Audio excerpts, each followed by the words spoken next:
Welcome, everyone. My name is Minouche Shafik, and I'm the director of the London School of Economics and Political Science. And welcome to this event entitled Life After COVID, Challenges and Policy Response. Now, we know from history that after some crises, the world fundamentally changes, like after the Great Depression or World War II. But we also know that after other crises, not much fundamentally changes, like World War I or the financial crisis in 2008. And often that lack of change comes back to haunt us.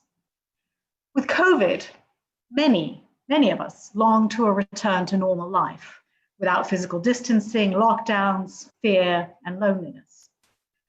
But the crisis has revealed major problems in our societies, and there's a growing appetite for change. What are those things that should change, and what should our policy response be? Now, we have four outstanding speakers to help us think through this question. All have led their countries through various major crises, and they will share their insights with us on how not to let this crisis go to waste. The advantage of having such well-known speakers is I don't have to spend a long time introducing them, so I'll be very brief. We'll start with Kevin Rudd, who was Prime Minister of Australia during the 2008 financial crisis, having previously served as Foreign Minister and currently is associated with a huge number of think tanks in universities and foundations. Following that, we'll hear from Michelle Bachelet, who was twice elected President of Chile, having previously been Minister of Health and Defense, and of course was the first woman in those roles. She's currently the UN High Commissioner for Human Rights. She'll be followed by Helen Clark, who served 3 successive terms as the Prime Minister of New Zealand, and then 2 terms as the head of the United Nations Development Programme and chair of the UN Development Group. And then finally, we hear from Matteo Renzi, who was Prime Minister of Italy, the youngest Prime Minister in Italy's history, previously was Mayor of Florence, and now Senator of the Electoral College of Florence. I'm going to encourage our speakers to range widely and think about the consequences for democracy and governance, our economies, health, society, and the environment. And after they speak, my colleague Andrés Velasco, who's the Dean of the School of Public Policy at the London School of Economics, will moderate questions from the audience. So let me turn first to Kevin Rudd.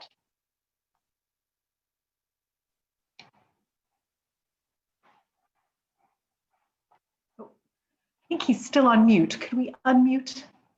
There we are. Over to you, Kevin. Thank you very much, Minouche. And it's great to be with friends and colleagues, and particularly those with the London School of Economics, a great global institution. A few reflections in the 5 or 6 minutes that you've allocated to each of us for initial remarks. First, in terms of strategic policy change in the post-COVID world in terms of domestic political governance. For me, the central message coming out of this has to do with 2 things, and perhaps 3. One is the absolute centrality of tackling the inequality agenda, because what we have seen with this virus and so many other crises in the past, be they public health, financial or economic crises, is the disproportionate impact on those who are less equipped to defend themselves. And rather than that just being a normative statement from the usual progressive voices from the centre left, I would simply say enlightened self-interest should suggest itself to the centre right around the world that unless you do this, a democratic capitalism ultimately implodes. Of course, 2 sub-elements of that equality agenda are these. You either have an equitable public health system or you don't. And if it is inequitable, then the capacity for rapid implosion in other directions, as we've seen with various disturbances around the world, become rapidly manifest. And a second subset of the governance point is this, and that is, given the nature of the virus, but frankly, given where the structure of the global economy is headed anyway. This is the clarion clear signal to finally wrestle the digital divide to the ground. That is, those people who have been most disadvantaged economically are those who have had less access to reliable digital technologies, either to maintain themselves in some form of employment or not, or to maintain connection or not. So therefore, this is not just a classic cri de coeur from the centre left, it has materiality to it. And therefore, if not taken seriously, then the fabric of capitalism, be it liberal democratic or social democratic capitalism, comes unstuck. Second set of points I'd make concerns the question of a deep strategic learning and a dangerous non-learning, that if we think this is a normal economic recovery, where environmental sustainability questions are cast to one side, then frankly, we are simply storing up for ourselves an even bigger set of implosions in the period ahead. And the truth is, whether it's at a G20 level or an OECD level or a G7 level, the architecture for a genuine green recovery does not require rocket science, let alone a Rhodes Scholarship. And therefore, it is quite clear what governments can do to lead their economies in a recovery direction which is green and sustainable, and takes this as a massive strategic opportunity to turn the corner on global climate action. That's my second point. My third and my final one in the allocated time is a strategic policy learning in terms of international governance. This is not the time to rehearse the rights and wrongs, the ups and downs, and who's to blame and who's not to blame for the World Health Organization and the blame game between the WHO and national governments in terms of actions taken or not taken in various countries around the world to deal with COVID-19. But it is a clarion clear cry to the peoples of the world in the 21st century is that global governance must work. It must be effective. Since the Ebola crisis, I think those of us who are familiar with the UN system, Helen in particular, and Michelle, these are both deeply experienced practitioners. Following the Ebola crisis, we have had, in my count, 3 separate external reviews of the World Health Organization, all of which have come up with identical sets of recommendations, for which member states, that is all of us, that is those who form the Committee of Governance of the WHO, have been absolutely indolent in acting on. And so I take that, not just for the WHO, but the other critical institutions of global governance, that given the challenges we face in the future are progressively global in nature, pandemics, global financial management, climate, then the clarion clear message for all of us is to invest in credible diplomatic, political, and what I would describe as financial triage of these systems and institutions to survive them effectively into the future. Great power politics will always be blamed for dysfunction. Yes, there's a fair bit of that, but a lot of it is collapsing finance, collapsing collective political will by, let's call it, the collectivity of strong, constructive powers, middle powers, call them what you will in the international system. So there are 3 thoughts in terms of policy challenges which are doable for the future. Thanks, Minouche. Very good. Thank you, Kevin. Let me turn straight away to Michelle Bachelet. Thank you, Minouche. I think for months now, the COVID-19 pandemic has been challenging our societies, our governments, ourselves, testing our leadership or lack of leadership, I would say, and humanity, and disrupting the lives of millions of people on the planet. But I think the pandemic needs and demands decisive, coordinated, and innovative action if we want to be able to defeat it. So my key message will be in this regard is that this is a human rights crisis. So the recovery efforts will only be effective if with the human rights front and center. Because we know exactly when we're talking about a pandemic and a virus that until everyone is safe, no one is safe. And I think that will be very important in a lot of other discussions when we think on vaccines, that we need to ensure that it will be a global public good, because otherwise we won't be able to defeat it. So I think Kevin was saying, and for all of us that have been in politics fighting inequalities our whole lives, is that COVID-19 has laid bare the inequalities that were there usually, and of course it laid bare also models, economic models and ways of looking at the state role that shown how weak they were, because for many years state did not invest in public health, for example, because it was believed that it was not necessary. State were weakened in many places because they were not thought that should be strong. And I think we have been seeing with the COVID-19 that state have been fundamental. That doesn't mean that other stakeholders are fundamental as well. We need the private sector, of course, but state continue having a very important protection role. The other thing that I think Kevin said, and I completely agree, and I've been talking about all these days, that when we talk about going back to normality, of course, we cannot go back to the 0 day before. Because of course, COVID-19 has shown a lot of things, but we follow protests and conflicts all over the world. Last year, we have 80 countries with people on the streets, including mine, protesting against the economic system, against poverty, against discrimination, against inequalities, or in some other places against corruption and political inadequacy of the government. So COVID is not, it's not that we now identify something that is new. It was there, and we have to look at this opportunity on the response, and in particularly on the recovery, on what has been said to build back better, and thinking which is the kind of society, which is the kind of economy, how we relate private sector to state, etc., etc. But let me focus a little more on inequality and social infrastructure, because I think that COVID-19 is exposing the dramatic effects of decades of underspending in health, water, sanitation, housing, social protection, and of policies eroding labor rights and decent work. Because it's true, the virus does not discriminate, but it affects disproportionately certain groups.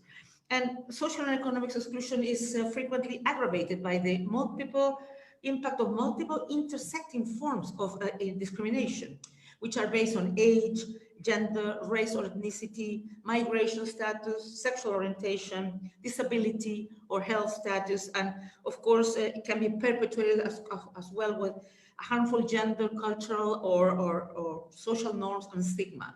Older people as well are particularly affected, indigenous people as well. So why I mention this, because when people are thinking on the recovery, how they're going to do it, usually they try to think on as an homogeneous, as all people will be the same. And it's not like that. We really need to make the recovery an opportunity to leave no one behind. We need to include all these risk factors and have policies that really will reach them. Otherwise they'll be left behind. And we have a problem because the majority of countries do not have disability data. Maybe they have gender data. Maybe they can have data by age, or maybe for indigenous, in some countries they don't have any of those. But the intersecting risk factors of all of them, almost any country has it. So I think it means for us to be, as UN, to help much more governments to try to identify, to do the mapping, if I may say, of the discrimination and inequalities, and try to identify which are the best policy for that. Of course, we need also to strengthen social infrastructure with state efforts to build universal social protection system, crucial tool to curb poverty and inequality, and to access and facilitate access to healthcare, while at the same time protecting the enjoyment of economic and social rights such as food, health, social security, education, housing, and water. The other thing that I believe is very important, because the other group that has been particularly affected is women. Women, because poor old women, usually they don't have pension, they don't have social schemes, or women, they work a lot on the informal economy, and with the lockdowns that have been really affected. So any recovery has to have also a gender lens. And the other thing that I want to say, that for the 12 countries that are supposed to have the best response to the crisis and to the COVID-19, 7 are led by women. So I think it's a good time that not only people go outside to applaud the health workers, the majority women, but also to acknowledge that women can be very good leaders as well. So Democracy has been fundamental. I think in those countries where you have democratic values, where people can participate and be part of the response, where people have access to freedom of information, of expression, where you have press freedom, it has been much better because people are aware, understand why it's needed to do what is being done by the governments, and they have a better response. Unfortunately, we have seen shrinking space for shrinking civic space, and we've seen many of these urgency measures used to harass and to avoid freedom of express. Finally, I want to say that to build back better, I think we need to take into consideration that we need a new economy that is inclusive, that is sustainable or greener, however you want to call it, that has a gender lens as well, but also that we have to include the environmental issues as a very important thing. We need to continue working on climate change because 70% of the emergent diseases in the world are zoonoses caused by animals to human beings. I'm a doctor, so I'm always trying to understand these things. And Ebola, SARS, MERS, and now COVID-19 are zoonoses as well. So if we don't respect nature and if we don't respect biodiversity, we will only have more and more pandemics in the future. So I think we need to use this opportunity to really rethink on how we develop a way to recover that is completely different. I mean, maintain the good things, but improve the so many bad things that we have today in the world. And finally, COVID-19 shows so clearly something that many of us are feeling always, that on global challenges, you need global responses and the importance of multilateralism, because many of these things, pandemics, climate change, conflicts, migration, etc., they're also intersecting issues that will produce a lot of bad consequences for humanity. Thank you. Thank you so much, Michelle. That was wonderful. Helen, let's turn to you. Thank you, Minouche. Well, our topic gets us focused on the post-COVID world, but of course, that's not exactly with us. We've probably got another 18 to 24 months of this turmoil to run. And I think the outlook is very, very challenging. I think there's a lot of lessons we can learn from what's happened to our world and to our countries during the pandemic. But it's far from guaranteed that countries are going to learn any of those lessons. And in my humble opinion, if the world's citizens want a better future, they're going to have to stand up and demand it very, very loudly, and hope that, you know, at least some leaders are enlightened enough to be listening. We all take part in a lot of discussions which talk about how imperative it is that there's a reset post-pandemic, but that opportunity could easily be missed. Now, I think there's a range of things which could be focused on immediately as part of building back better. The first thing is pandemic preparedness. This pandemic is the 6th time that the WHO in the last 17 years has declared a public health emergency of international concern. So on average, that's about 1 every 3 3/4 years. These zoonotic diseases are going to keep coming at us. And if we're knocked flat again in the near term, the way we've been knocked flat by COVID, it's really unthinkable. And so drawing on the experiences of those who have handled the pandemic relatively well, I think would be wise. And I think there's a lot of lessons for governments in having transparent and open communication with citizens and being seen to rely on good scientific advice and be open to a range of advice. Building the trust that you know what you're doing and giving it your best stab and bringing your citizens with you. But pandemic planning, preparedness planning, I think is critical.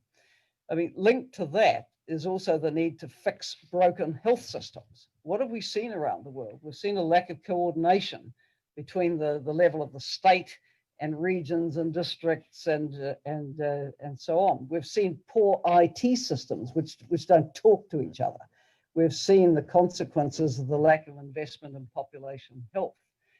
And I think a key thing that should come out of a reset is universal health coverage, which is a global goal. So many people don't enjoy it. How can you fight a pandemic, including in a Western country, if people fear the costs of coming forward for testing and possibly facing hospitalisation. If you're an undocumented worker or a migrant, what do you do faced with the prospect of illness when coming forward might lead to your deportation? So universal health coverage for everyone, everywhere, I think is vital. Third obvious point, and both Kevin and Michelle have touched on it, is to really focus in on the health, economic and social inequities, which have been exposed for all to see, if they'd never seen them before, by the pandemic. The disease has been so deadly to minority populations trapped in poverty. Lockdowns have denied those with subsistence livelihoods their sustenance. The ILO estimated back in April that half the livelihoods in the informal sector would go. And now there's a cri de coeur that comes out of this, and I know Michelle, who authored a letter report for the ILO, will identify with this: universal social protection. We didn't go into this pandemic with that, and that's been quite disastrous for so many people in so many countries. A fourth thing to focus on would be recommitting to the goal of education for all, because COVID-19 has exposed inequalities in education. I've just been part of the launch of UNESCO's latest Global Education Monitoring Report on inclusion in education, and they've done some rapid work to update it for this period of the pandemic, and say that 40% of low and middle income countries were not able to support learners who were at risk of exclusion during the crisis.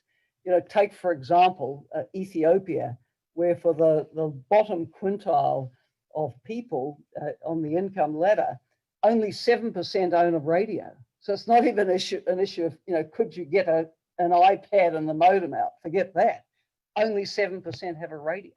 And so, as Kevin touched on earlier, getting connectivity, the ability to connect with each other. We know how to do remote learning, but we often lack the most basic tools for it to reach every child and keep opportunity going. Needless to say, when you go through a pandemic with 80% or upwards of the learner population of the world out of school, there will be some children who never get back to school, with their families impoverished and them going down a track of child labour.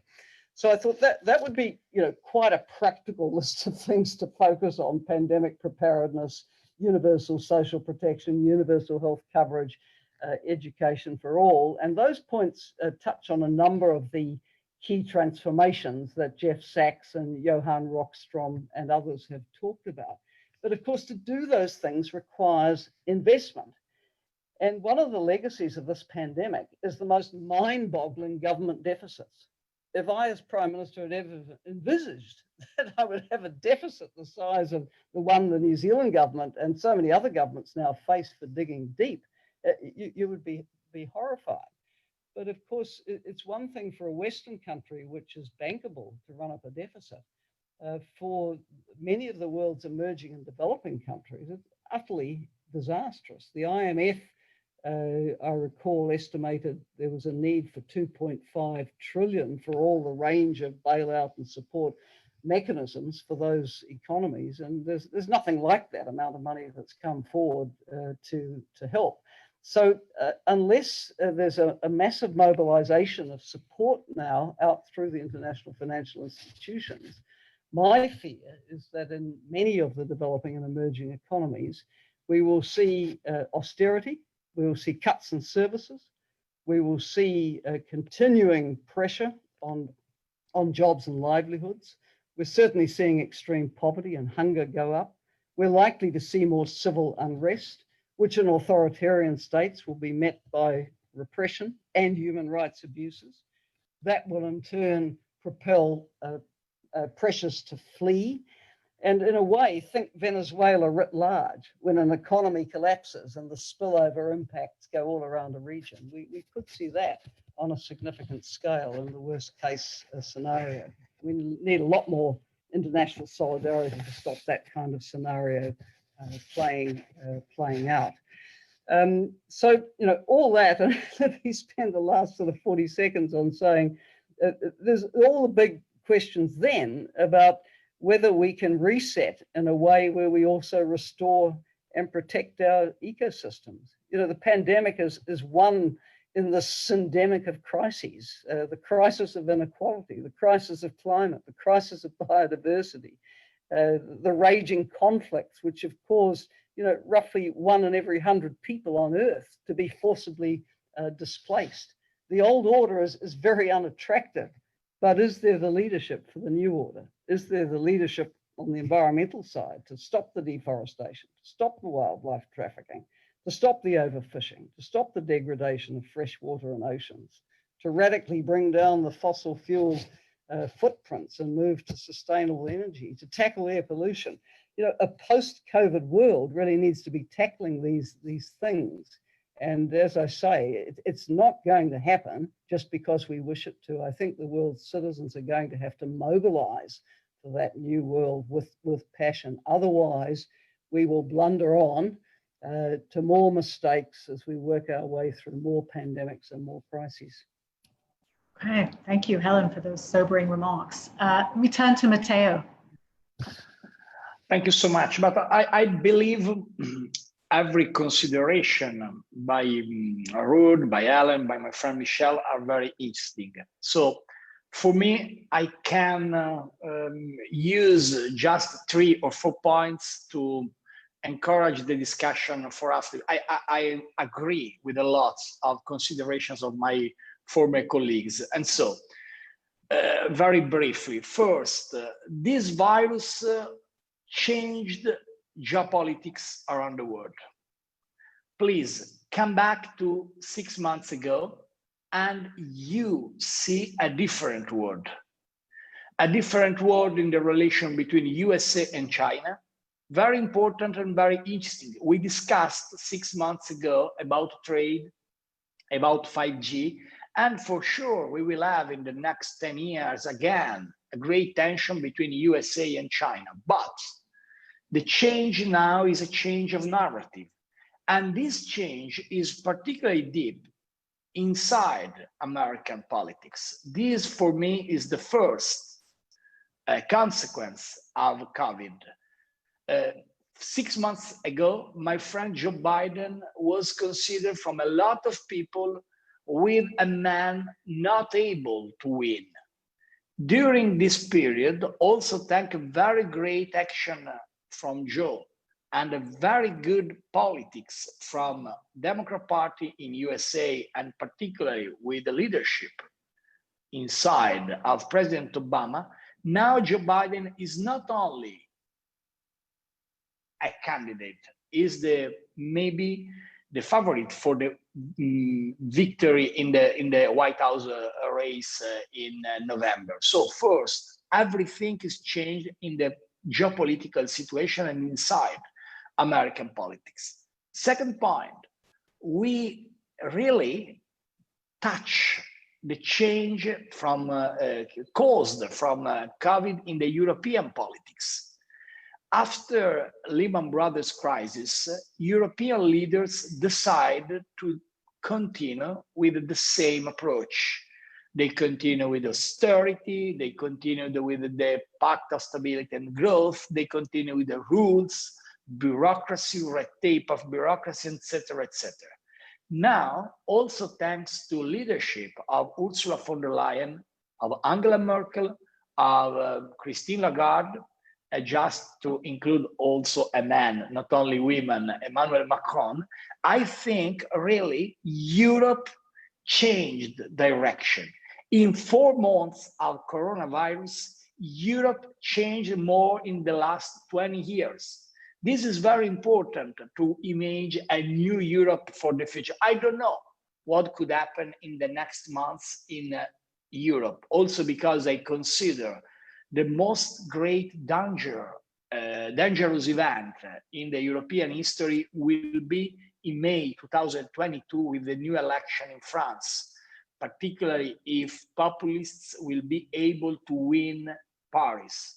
But the second consequence is not simply a new relation very strong between USA and China and the consequence inside American politics, but also great consequences in the European institutions. Also, because this event follow, of course, for casualty, Brexit. Because in case of presence of London inside EU, I think some decisions adopted by Brussels are absolutely impossible with the presence of UK inside EU.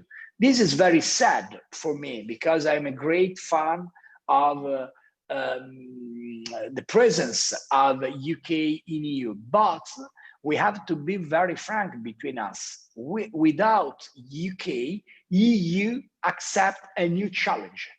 Just to conclude very briefly, I think it's very interesting to understand what could happen in two very important countries as Brazil and as India in the management of coronavirus. Because I remember the first statement against China, against Italy, against Europe from the leader as Bolsonaro and in part also President Modi. Prime Minister Modi. But I think if we discussed very seriously, now India and Brazil, for a lot of reasons, know a very great tension in the management of coronavirus. Fourth, and really last, we don't discuss too much about the consequences from coronavirus in the geopolitical area of Mediterranean. I believe that is a very important problem. Because in the last period, you can love, you can hate, but the soft power, not too much soft, the power of Russia in the area of Mediterranean is absolutely stronger than 3 months ago. That is true for Libya. That is true for the great tension about oil and gas. And that is an unbelievable question for the future of that strategic area, because it's true, after fracking, after shale gas, USA decided, not only with the President Trump, but maybe before with the President Obama, to reduce the role of USA in the area of Middle East and Mediterranean. This decision is very important and it's very historical for a lot of reasons, but that decision opened a lot of tensions. And that decision called, in my view, NATO to play a role, because Turkey is a part of NATO, because there are a lot of tension in a little corner of a planet, but very important in terms of strategic. So I think that is geopolitical consequence from coronavirus. There are a lot of other points. My view is the next pandemic will be not a pandemic, will be the next global crisis, will be a cybersecurity attack, not a pandemic. And nobody today around the world is ready to use the protection and the system of intelligence all together, exactly as we were not able to use the healthcare system all together to defend from pandemic. Please consider that. And of course, it's very interesting to understand also is changed the public communication during a pandemic, because a lot of leaders, particularly in democracies, not out of democratic regime, a lot of that used the public communication with a very strong way. Also about it, it's very interesting to discuss. Very good. Thank you very much, Matteo. Let me now hand over to my colleague, Andrés Velasco, who will moderate some of the many questions we've been getting online. Andrés? Thank you very much, Minouche. Let me reiterate on behalf of the LSE and the School of Public Policy how delighted we are to have these 4 leaders from 3 continents joining us for this wonderful discussion this morning, afternoon, evening, depending on where you are. We're going to do a quick round of questions. I will take the chair's liberty and ask each one of our guests 1 question, and then we will open it up for Q&A with the public. I'm going to ask our guests to keep the responses about 2 or 3 minutes so that we have enough time to interact with our global audience afterwards. Kevin, let me begin with you. You were very emphatic in your first point that inequality must be on the agenda, but you added it is not enough to signal virtue by talking about inequality. We have to do something about it.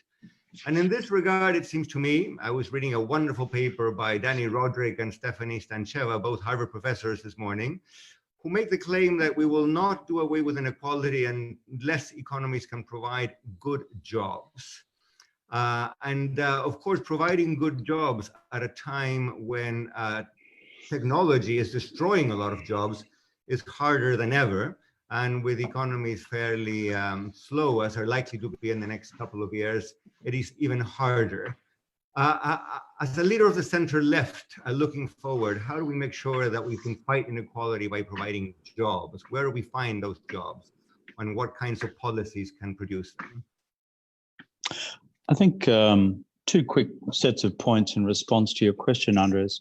One's to step back and just look at this philosophically.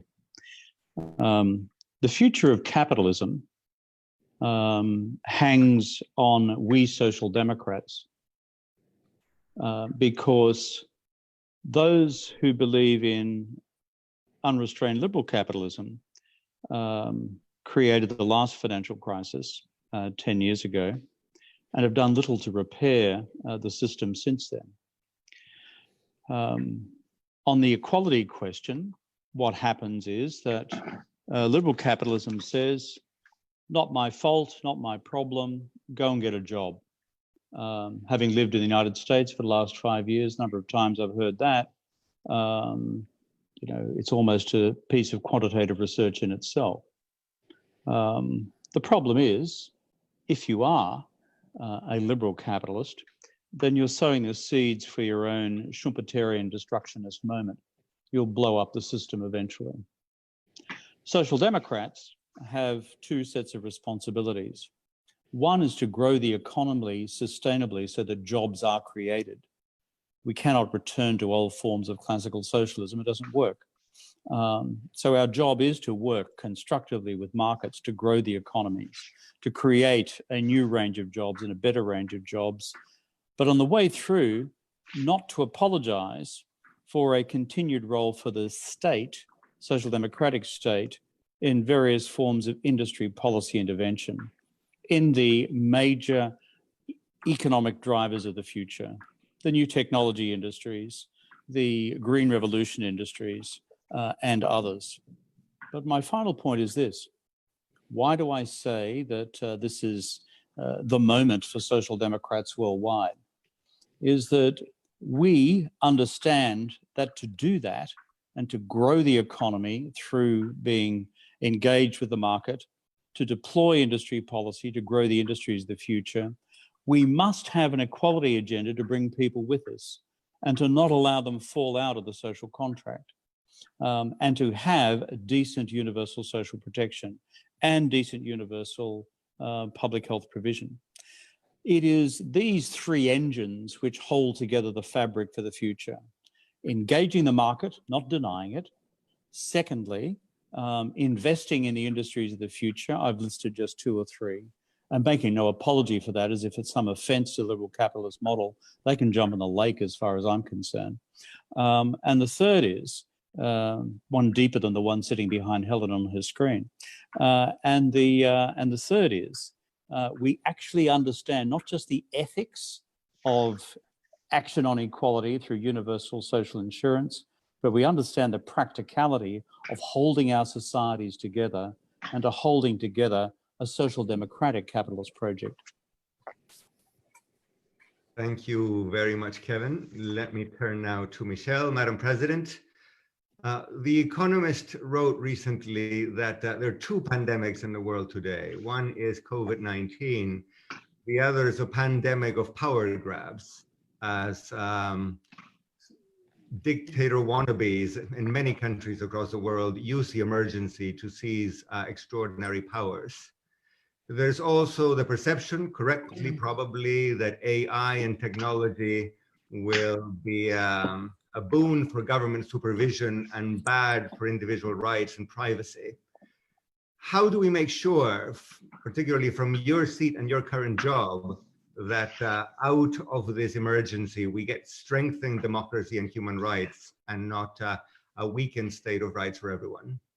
Well, I'm not sure that we can ensure, Andrés, but the things that we can do and we have been doing is we have been working with member states saying that even though we understand, and in the international human rights law, certain restrictions when you have either natural disasters or pandemics or crises like this is accepted. For example, the restriction of freedom of mobility or the restriction of freedom of assembly, that's perfectly well understood, but it has to be proportionate to the necessity. There has to be a clear necessity. It has to have a time bound. It has to be transparent and informed, etc. But also there are other freedoms that you cannot use as an excuse, a pandemic, like I said before, the freedom of expression, the freedom of press, etc. So I think the only way to do it is, on one hand, insisting on which other ways we should use this kind of emergency measures, what are the dangers on it, but also to, if I would say, step up and mention the cases that where we believe they have passed the lines. We have seen governments that they are governing by decree without respecting the rest of the judiciary or the parliamentary system. We have seen governments that are using technology, and one of the works we have been doing for some time is working with the technological sector, because we believe that human rights should not be considered as how we avoid that a technological tool will violate human rights. We think from before the design, it has to be thought on that. And we also believe that all these issues, because we have seen, for example, the need to trace contacts, that is a public health need, and it's important. But how do you then eliminate that information so it won't be used to other purposes that are not exactly the right ones? How you ensure the right to privacy? So we're working on that thing, giving guidances to member states, but also I think it's important that the different intergovernmental institutions are clear and I would say strong on these messages. Some people will try to use it as excuse, yes. And the other thing that I want to point out here is not only about what Kevin and Helen mentioned about the digital divide, but also I do believe that for technology, for particularly artificial intelligence and others, we do need regulation, international regulation. What kind of regulation we can discuss? And I think this kind of regulation, because you cannot have a system that can get into people's lives so complicated that it will be developed by each company's ethics office. So we need to put together public sector, private sector, scientists, academicians, private society who works on this to discuss how we are able to ensure that technology is for good. So I think we're still very slow on this, and we have to continue working very strongly. Thank you very much. I'll turn to Helen now. Helen, you spoke of international solidarity as being absolutely key during this crisis. The problem is we haven't seen much of it. And I am thinking particularly of the role of financing for developing countries, which is something, of course, you dealt with in your years at the UNDP. The IMF has estimated that developing countries need 2.5 trillion. And the money is nowhere to be found. The fund itself will provide 1 trillion. Debt forgiveness efforts so far, especially those that involve the private sector, have failed miserably. So we could be looking at a decade maybe in which many of the advances in fighting poverty and developing a middle class in not just in the very low income countries, but even in middle class emerging countries are set back massively. So as we speak of international governance seem to be failing for reasons that are probably more political than technical. Any thoughts on what ways forward for this might look like? Well, you're right. There has been nothing like the level of international solidarity needed to see the world through this crisis. There's one exception, and that is the European Union and the group of partners did bring together the sort of conference for pledging for the money for development of diagnostics, therapeutics, and vaccines. That was a recommendation out of the Global Pandemic Monitoring Board set up by WHO and World Bank.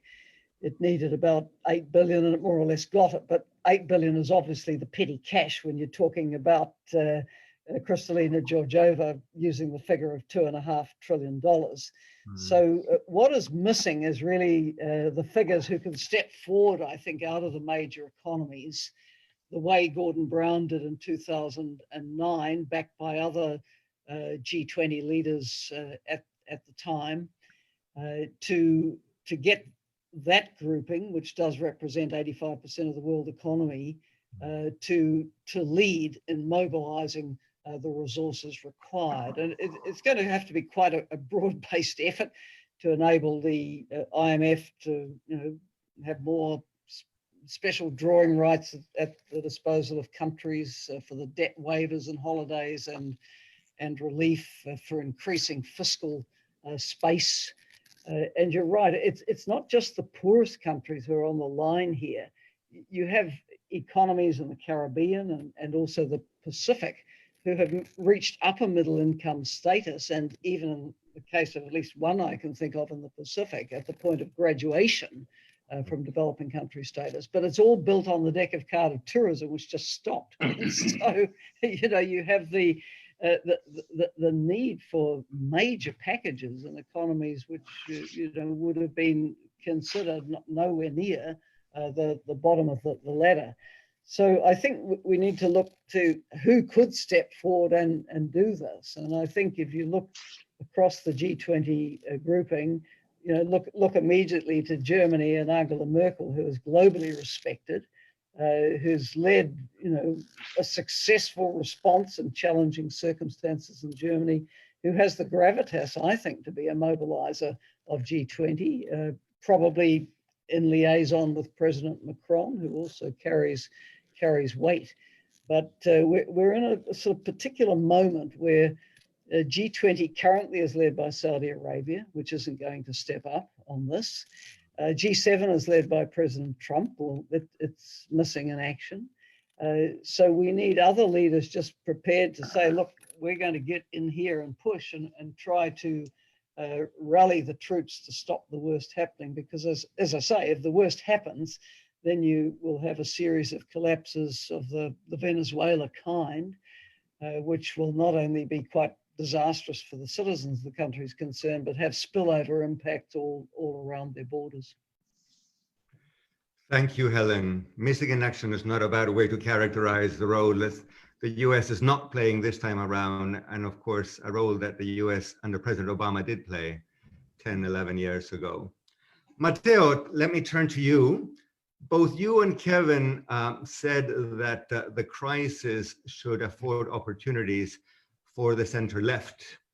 And I want to agree with you, but I cannot help but remember that 10, 11 years ago, the crisis which brought low economic growth and employment inequality was also seen as an opportunity for the center left.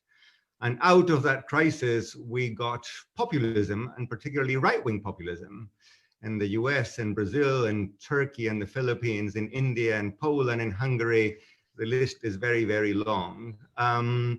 What must the center left, and this is a directly political question, what must the center left do differently to make sure that in fact voters do see a feasible and attractive alternative in that political segment coming out of this crisis, unlike what happened 10 years ago? It's a good question, Andres, because first of all, there is not one center left now around the world. Mm-hmm. There is not a philosophy of third way as 20 years ago. There are two center left. Mm-hmm. There are two left, more correctly. There is the left of Joe Biden, and there is the left of Bernie Sanders, just to Alexandra Ocasio-Cortez. Right. But the same was clearly in the UK, because if against Prime Minister Johnson and before Prime Minister Theresa May, Labour Party presented a man or woman came from third way, New Labour, friend of Tony Blair strategies, maybe the result should be absolutely different respect to the leadership of Jeremy Corbyn. And that, I think, it's true in a lot of countries, because in every country there is a tension, a division between two lefts. Maybe the only one country in which this division it's not so important now, it's paradoxically only Germany. But the left in Germany is totally out from 20 years, in the last 20 years, totally out of the government, because also in the case of grand coalition, big coalition with a government between CDU of Angela Merkel and SPD with Martin Schulz, with Sigmar Gabriel, etc. This division between radical left and normal left are caused a real change of importance of traditional power of SPD. What is the point? There is a division before coronavirus and I think after coronavirus between two different ideas of the world. And this idea, it's very complicated for the radical left, but this position usually permit, and this is paradoxically, permit the victory of populists of right. And I give an answer to your question about the populism and the sovereignism around the world, and from Europe to America to other parts of the world. My view is that, please consider Italy, just to make an example, not only because Italy was one of the first countries hit by coronavirus. Consider Italy, because Italy is clearly a country totally connected to the globalization. Italy needs tourists around the world, from abroad. Italy needs a very important part of export, because the Italian products, the made in Italy, is very good for the rest of the world. Italy is a country usually very open to dialogue, to presence of migrants, etc. What is the point of populism? In this case, of populism of Mr. Salvini, is please block the frontiers, close the doors, change this narrative. Be careful. That message was paradoxically a message approved by coronavirus, because coronavirus blocked everyone in our jail cold houses, blocked every type of tourism, blocked every type of globalized world. And what is the consequence? The consequence is a tragedy for Italy, an economic tragedy. That means a very simple message. The idea of closing society, a society without dialogue, but only with the walls and the frontiers, is a very bad idea for the countries as my country. And paradoxically, coronavirus show the limitations, the problem of sovereignism. But at the same time, what is the next?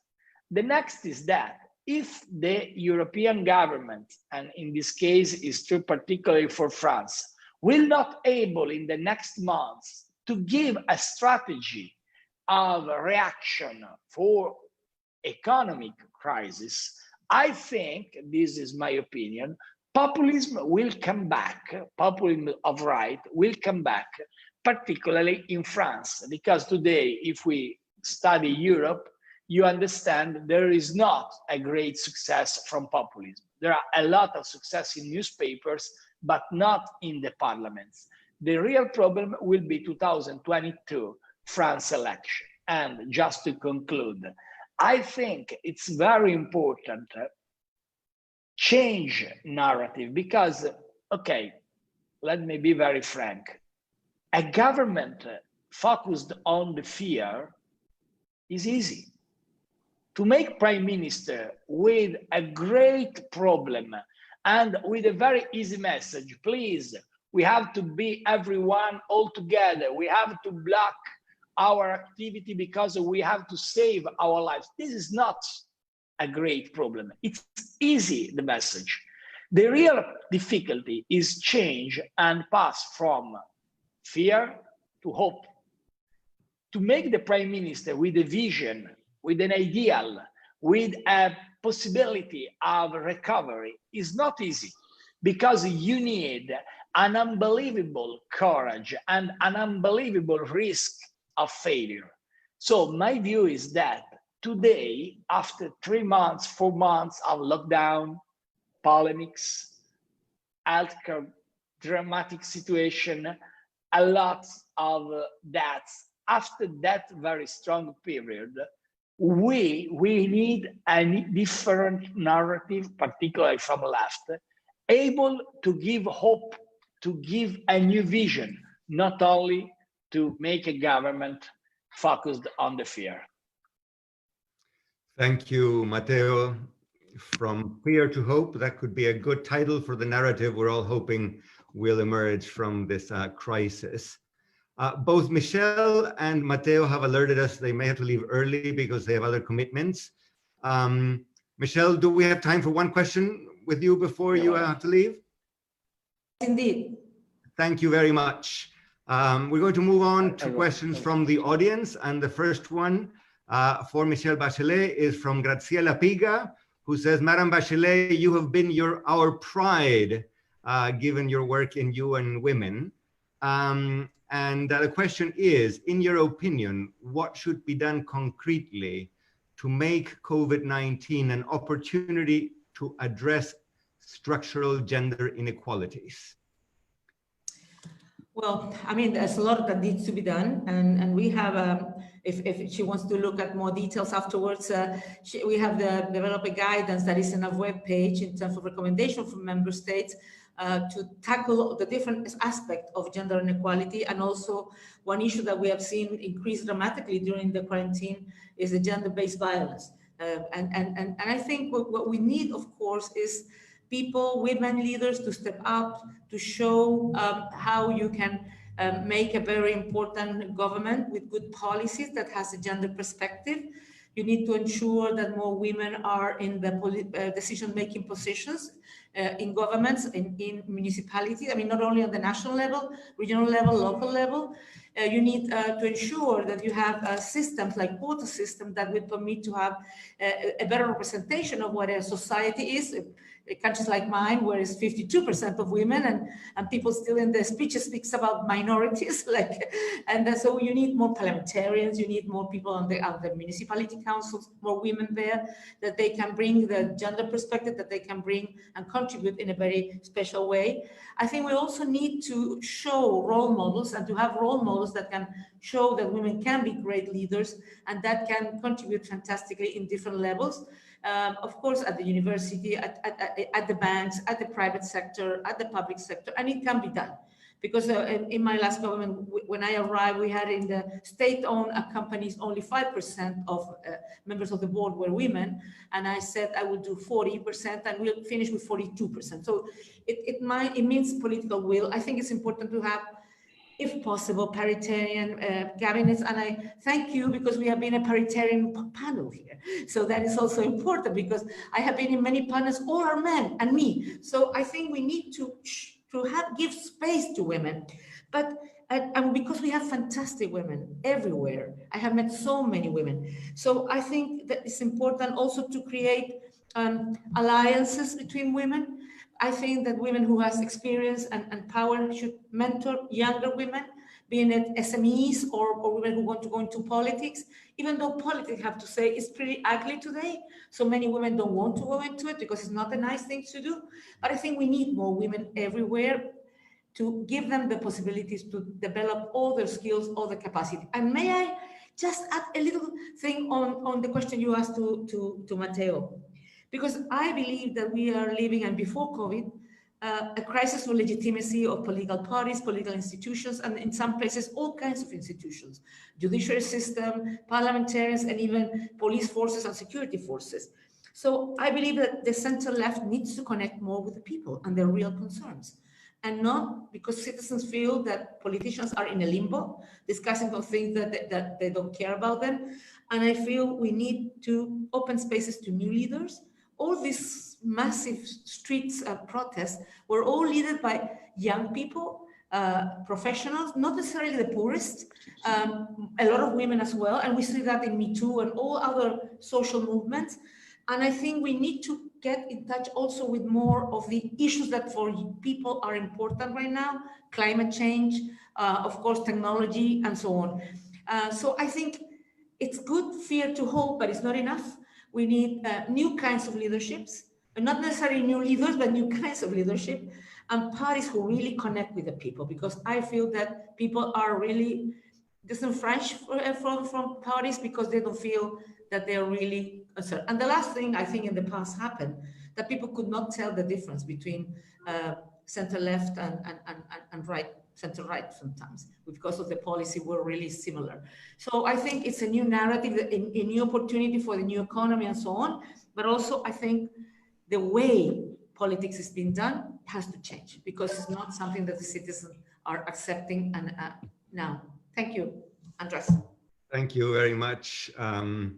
I have to say that I was very happy and proud to serve in what was Chile's first gender parity cabinet back in 2006. And thank you also for that reminder that the lack of trust in political institutions is really a tremendous problem in rich and poor countries alike.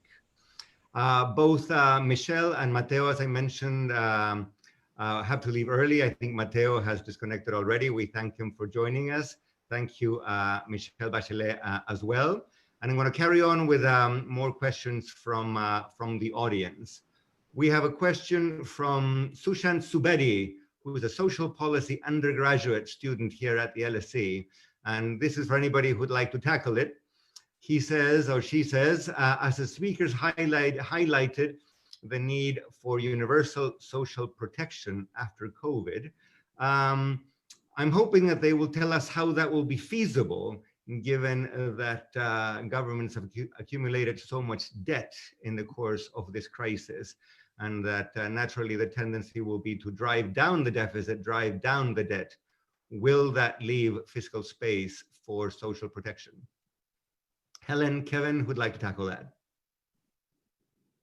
Well, because it's later in New Zealand than Kevin. Australia. No, it's later in New Zealand than Australia. So Helen, you go first. Well, I think in the earlier question to Kevin, the issue came up of, is having a high level of employment very important in getting, a universal standard of living that's acceptable. And I think it is. I think I could probably say, Kevin, for Australia as well as New Zealand, the social security system has long been built on a base of pretty close to near full employment. And then, having a comprehensive net for older citizens, people with illness or disability, the parent bringing up children full-time, and so on. So I think part of the answer to getting the universal social protection equating to a widespread adequacy of income will be to get jobs and livelihoods back again and reasonably fast. That's not inconsistent, by the way, with the kinds of investments needed for the green transformation. That can be job rich, and I think that needs to be factored in going forward. But yeah, in essence, I think there needs to be a responsibility taken by the state for seeing that people do not fall into abject poverty. The support needed may not only be the support that comes through some kind of social security payment, like a cash transfer that tops up low income or an outright benefit, but it's also a question of ensuring that healthcare is covered, that that a family doesn't face bankruptcy when there's catastrophic illness, ensuring that education is accessible and affordable, and really at the the basic first 12-year levels, it ought to be free to ensure equality of access. So there's a number of ways of cutting the cake, but I do think that the sooner we can get people back in jobs and productive livelihoods, the better. Yeah, I happen to think that the emphasis on jobs is absolutely key. So thanks for going back to that, Helen. Francis, also a student, wants to know about how do we fund institutions like the WHO? And the question is, to function effectively, such institutions will have to unshackle themselves from a financial dependence on individual nations and governments. How do you think this can be best achieved, is asking Francis. Kevin, you want to take a crack at that?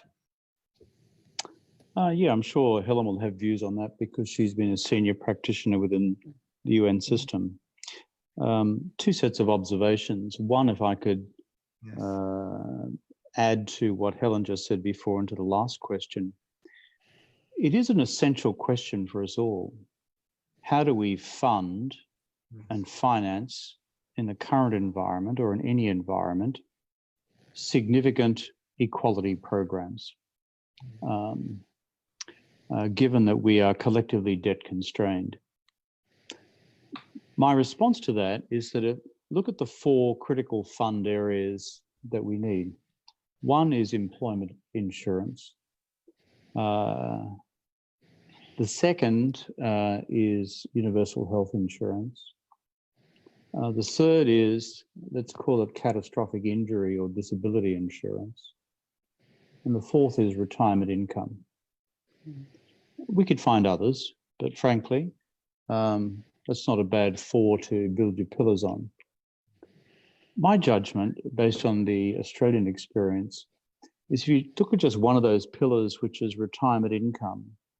In this country, 25 years ago, a social democratic government mandated under law that employers and employees had to set aside 9% of their income to fund their long-term retirement, called a compulsory superannuation scheme.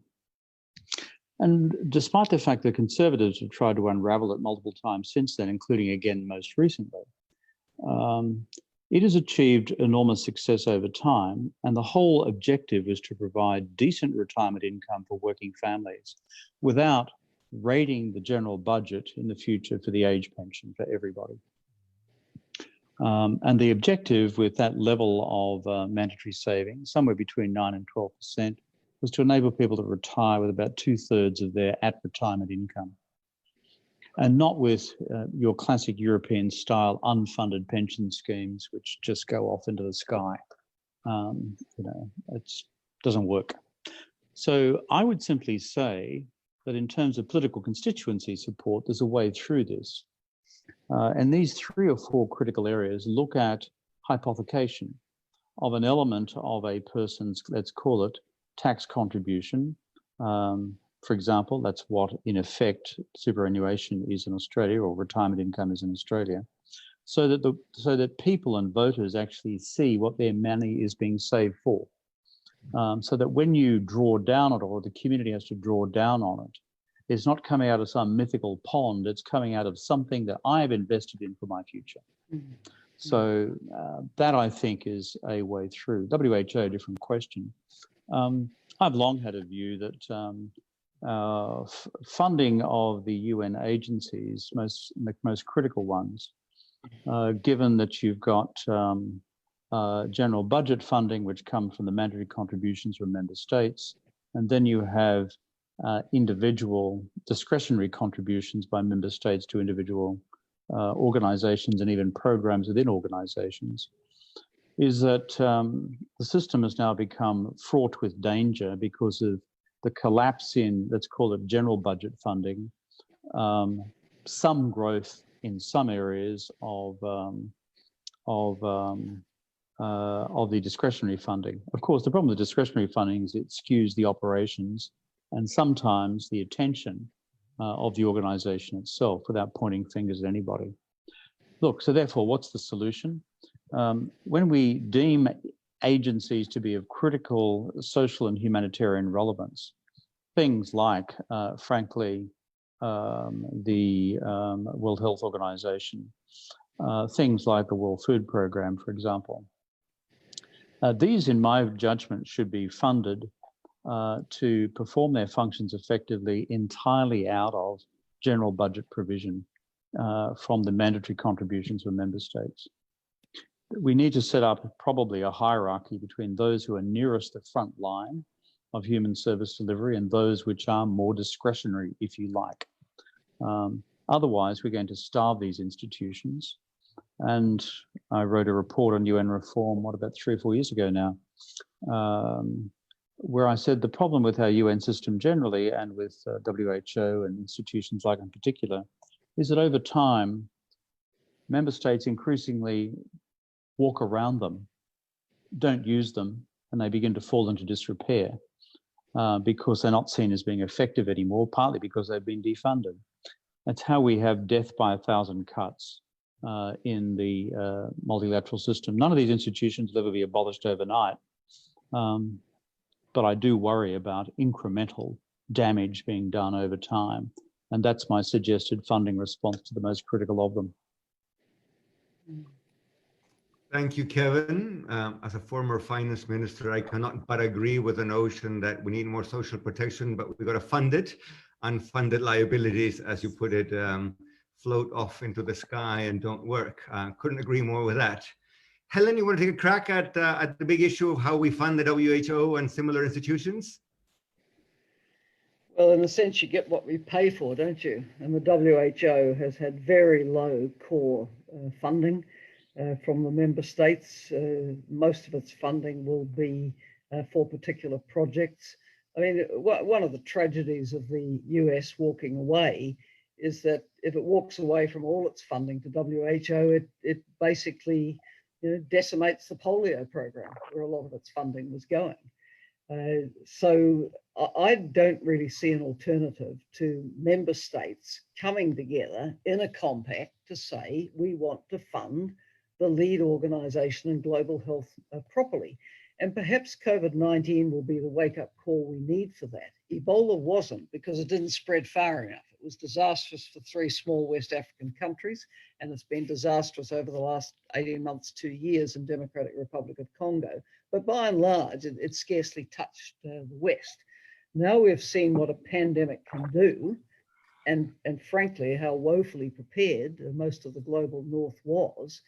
Perhaps it might take more interest, for the most part, and under a Biden presidency, in funding the lead organization properly so it can do its job and can have reach and can support building the capacity in countries with less of it to fight a pandemic.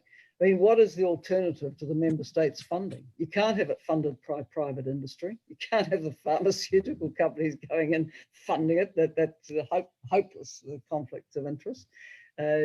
Some of the foundations are generous, but they get a lot of abuse for their generosity. And the reality is that very large foundations with particular interests can skew funding as well. So my appeal really is to the vast majority of the world's countries who do support the multilateral system to stump up according to their means and the formulas. And, we need the WHO, we need it to be better, but we're going to have to pay for it out of our taxes to our governments and for them into the WHO coffers. Thank you, Helen. As I scroll up and down the questions that our audience has sent, there are several, I'm not going to read them out loud, which come back to the issue of multilateral or international financing for development. Our audience expresses a lot of concern that institutions like the World Bank, the IMF, the regional development banks, maybe the UN system itself are coming up short, and that what we're really facing is a potential tragedy in developing countries. if either you, Helen, or Kevin would like to add something along those lines, it would be great. Well, we are, is the short the short answer, that if more support can't be mobilised for Kristalina Georgieva and her team to do what they need to do, if there's not more support through the multilateral and regional banks, then the many emerging and developing countries which are looking to them now, as of mid-May, 103 had applied for emergency support from the IMF. They're going to miss out, and it will be catastrophic. And you will then see countries having to go into austerity and all the cuts and services that implies. So again, my call, and Kevin and I are among dozens and dozens and dozens of former heads of state and government who've put our names to letters that have gone to the G20 leaders setting up the rationale for a whip around to make sure that the international financial institutions are funded to do the job they need to do in these kinds of emergencies. It seems to me you pay now, you pay later. If you pay up front before catastrophe happens, you'll get better results than if you have to park the ambulance at the bottom of the cliff and picked up really wrecked economies and societies, which may have descended into a spiral of lawlessness and really protracted conflict. So again, we look to the world's governments to step up and support the multilateral institutions they belong to. I think Helen at the very beginning of this evening. Kevin, please. Yeah, just Helen's initial comments tonight when we began this session, saying COVID's not over. We should come back to that because she's absolutely right. This has been an intelligent discussion on the post-COVID public policy challenges of the world. Let's call these the pan-COVID challenges, that is, now and spreading into the future. And the nature of this crisis, it strikes me, has escaped a general consensus in analysis. Public health crisis first, general economic crisis as a consequence, as a result of lockdown. And the third stage is avoidable but possible, which is a financial crisis. Having been Prime Minister during the global financial crisis, that's when my hair turned white. It began as a financial crisis in the United States, became a general economic crisis. And that's when collectively the G20 intervened. And that's what broke the fall. So the G20 intervention now, and the letter which Helen referred to before, was coordinated by our friend and colleague Gordon Brown, was absolutely right. Because right now, the IMF, there are 100 plus applications in for emergency assistance, 72 have been granted. Since we founded the fund with the Bretton Woods agreement of 44, this is unprecedented. We've never done 72 interventions simultaneously. I mean, Kristalina Georgieva should be, given a prize for just getting sleep at night, because frankly, this is an unprecedented burden for any IMF managing director. Secondly, the fact that she's been able to raise rapidly $1 trillion, US $1 trillion, that is 4 times the amount that we gave the IMF 10 years ago. And that has basically seen the IMF through this initial tranche of difficulties. However, when you look at where debt is now landing in the international system, it lands ultimately with somebody. It doesn't vanish into space, despite what the quantitative easing theorists in their ultimate intergalactical dreams may think. It actually lands somewhere on a balance sheet, either an individual balance sheet, a corporate balance sheet, a government balance sheet, or an international institution's balance sheet. Or you have default and everything which flows from that. So we have these things in the IMF called special drawing rights, SDRs. And the SDRs, in my argument, and many people, I believe, support this proposition, now need to be used as a new source of collateral to raise the remaining $2 trillion. Because unless we do so, as corporations' balance sheets degenerate, particularly if we have second wave effects, particularly if this ends up not being a single war against COVID, but a long-term war against COVID, and we end up with economies on war footings as we deal with one incoming attack after the other. This sort of creative financing approach through sovereigns to ultimately underpin the balance sheet catastrophes, which would then fall on their private financial institutions and on their corporations, not as grants, but as the equivalent of TARP, Target Asset Recovery Program, which the United States, through Hank Paulson and others, ultimately drew the American financial system into recovery after the last crisis. Thank you very, very much, Kevin. I am looking at the clock here. We are close to our closing. I'm going to turn it back to Minouche in 1 second, but I cannot resist one closing temptation, which is both Matteo and Michelle had thoughts on what the center left should do differently this time around to make sure that populism is not the big winner from this crisis. Just, do you, Helen or Kevin, want to add any thoughts on what the lessons might be? Well, I think one of the lessons will be not to go down an austerity route. I think the problem for the centre-left in the previous crisis of GFC was often it got left with the hospital pass. It was in power at the time. It had a more conventional response, I suppose you could say. This is not that time, and I think if we look at how the government in New Zealand, which is basically a centre-left government with an eclectic element on the side, if you look at the social democracies in Scandinavia, I think or Portugal or Spain, there's going to be models coming out of this where they can not rely on austerity, but take a longer term view towards getting on top of the debt burden they've incurred, and ideally try to grow their way out of it, not cut their way out of it to get results. Thank you very much, Helen. Kevin. Three just quick dot points, given we're on time. One is, I don't think we should throw out the idea of a centre-left social democratic political enterprise which embraces markets and embraces equality. We can do that. We simply need to have the political craft to put a message around that, so that we're not seen as captive of financial markets, but nor are we seen as captive of failed classical socialist solutions of the past, because economic activity has to be generated in the private sector. That's number one. Number two, something, I don't have the answer to this, but let me pose the question.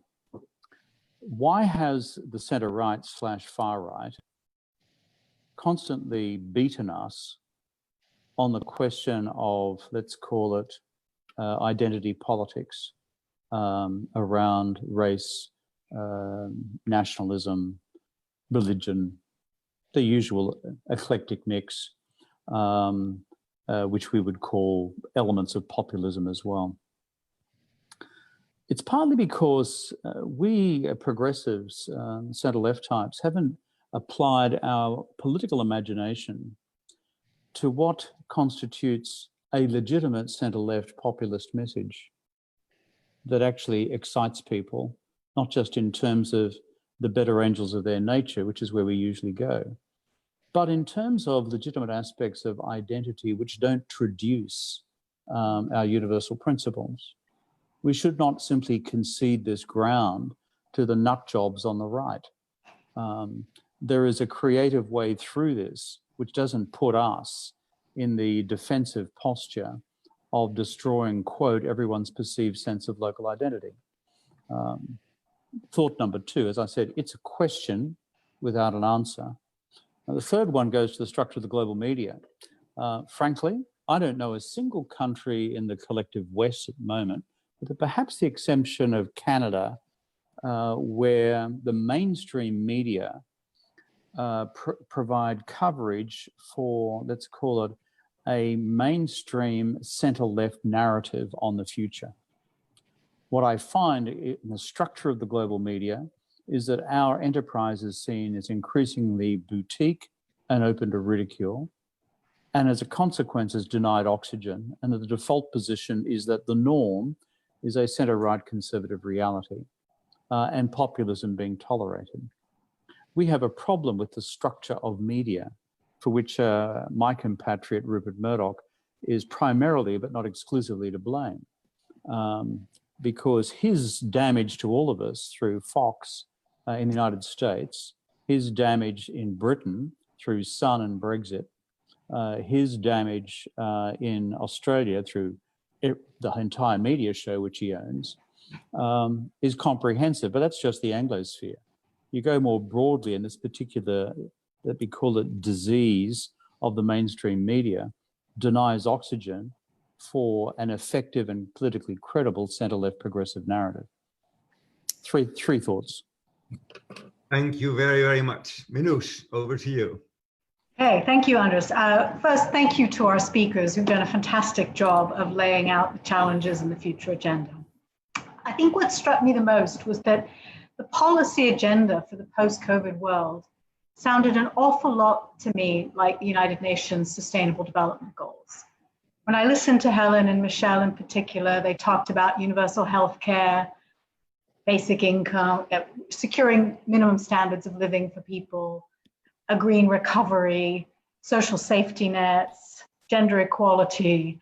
It sounds an awful lot like the SDGs. And of course, Kevin talked about a green recovery and dealing with inequalities in our societies. So it struck me that the policy agenda sounded somewhat familiar. I think the difficult question is there a political window of opportunity that makes that policy agenda viable post-COVID? And Matteo Renzi, I think, argued quite persuasively that the COVID crisis has shaken up politics in the US and may change the outcome of the election there. And it's also changed politics in the EU toward one in which greater solidarity has become more acceptable. I think the question is whether that political window of opportunity is more widespread. Will countries adopt a more outward and generous political stance, or will they turn inward and selfish? I think one of the interesting things about this disease is that, for sure, the poor have been hit the hardest. Those who have lower incomes, have worse health outcomes, those who are in racial groups that suffer from those things, the poor have been hit the hardest, but it's also hit the rich. You know, in the UK, Prince Charles got it, you know, the Prime Minister got it. And, you know, in past crises, you know, you think about World War II, the fact that people were genuinely in it together and that everyone suffered the consequences of the war created a political space around greater social solidarity, which then enabled a whole set of reforms that were transformative. And this crisis does have that character in that it does hit everyone. I think what also struck me was that I think Kevin pointed out the need for different international coalitions for the international system to work. I spent 25 years of my career in the international system at the IMF, DFID, the World Bank, and know from, you know, frontline experience, the countries that benefit most from a rules-based international order are small and medium-sized countries. And yet we rely on the big countries to be the guarantors of the system. And I think what Kevin was saying is we've got to stop doing that. The small and medium-sized countries, who are the biggest stakeholders in a rules-based international order, need to step up and not rely so heavily on the big countries, particularly the United States, who until now has been the guarantor of the current system. I think conversations like the one we've had today are essential building blocks to building a different narrative, both at the national level and at the international level. I've been, you know, amazed to watch the questions in the chat, sadly not all of them that we could get to, but, you know, we've had questions from Argentina, India, Turkey, and of course from the UK. And one of the silver linings of this dreadful crisis has been it's enabled us to get 4 global leaders on from 3 continents to have a conversation with thousands of people from across the world about the post-COVID world. And I think it's these kinds of opportunities that are precisely what is needed to lay the groundwork for a new policy narrative for the post-COVID world. I'll stop there. I think we'll come to a close, and thanks again to all those who participated, and I encourage you to join us again at future conversations hosted by the London School